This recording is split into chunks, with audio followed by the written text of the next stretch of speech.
Assalamualaikum warahmatullahi wabarakatuh. Perkenalkan, nama saya Siti Nurrohma. Di sini saya sebagai moderator.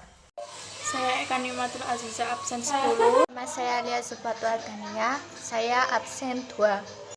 Perkenalkan, nama saya Serlia Bila Rabiati Andiani, saya absen 27. Pengertian haki merupakan terjemahan dari intellectual property, adalah hak yang berasal dari hasil kegiatan intelektual manusia yang mempunyai manfaat ekonomi. Konsepsi mengenai haki didasarkan pada pemikiran bahwa karya intelektual yang telah dihasilkan manusia memerlukan pengorbanan waktu, tenaga, dan biaya. Adanya pengorbanan ini menjadi karya yang telah dihasilkan memiliki nilai ekonomi karena manfaatnya yang dapat dinikmatinya. Berdasarkan konsep ini, maka mendorong kebutuhan adanya penghargaan atas hasil karya yang telah dihasilkan berupa perlindungan hukum bagi haki. Tujuan pemberian perlindungan hukum itu untuk mendorong dan menumbuhkan semangat berkarya dan mencipta. Saya akan melanjutkan penjelasan dari Rohma. B. Pengertian haki. Pengertian haki menurut para pakar sebagai berikut.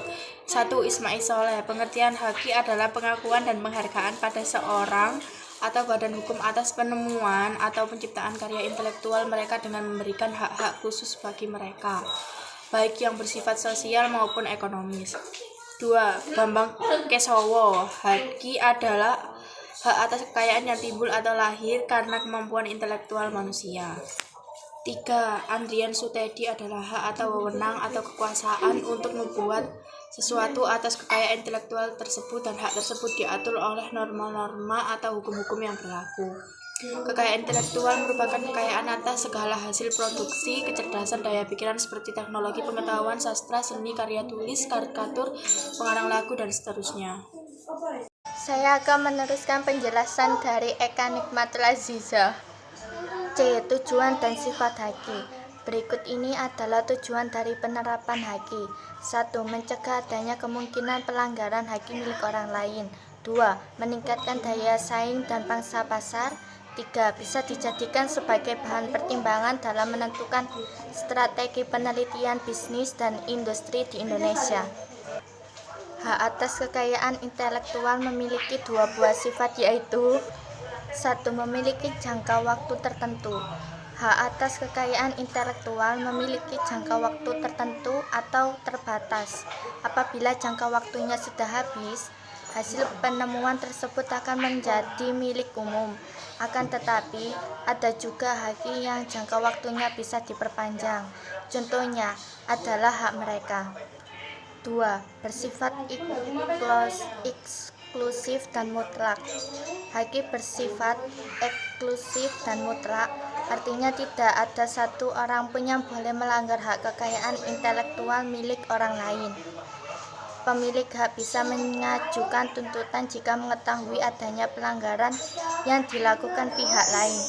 Tak hanya itu saja, pemilik haki memperoleh hak monopoli, berhak melarang orang untuk membuat ciptaan yang sama dengan ciptaan miliknya.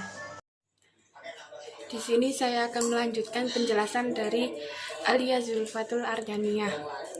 D. Prinsip-prinsip haki. Prinsip-prinsip hak kekayaan intelektual. 1. Prinsip ekonomi. Prinsip ekonomi yakni hak intelektual berasal dari kegiatan kreatif, suatu kemampuan daya pikir manusia yang diekspresikan dalam bentuk yang akan memberikan keuntungan kepada pemilik yang bersangkutan. 2. Prinsip keadilan. Prinsip keadilan yakni di dalam menciptakan sebuah karya atau orang yang bekerja membuahkan suatu hasil dari kemampuan intelektual dalam ilmu pengetahuan, seni, dan sastra yang akan mendapat perlindungan dalam pemiliknya. 3. Prinsip kebudayaan. Prinsip kebudayaan yakni perkembangan ilmu, pengetahuan, sastra, dan seni untuk meningkatkan kehidupan manusia. 4. Prinsip sosial. Prinsip sosial mengatur kepentingan manusia sebagai warga negara, artinya hak yang diakui oleh hukum dan telah diberikan kepada individu, merupakan suatu kesatuan sehingga perlindungan diberikan berdasarkan keseimbangan kepentingan individu dan masyarakat. Saya akhiri. Wassalamualaikum warahmatullahi wabarakatuh.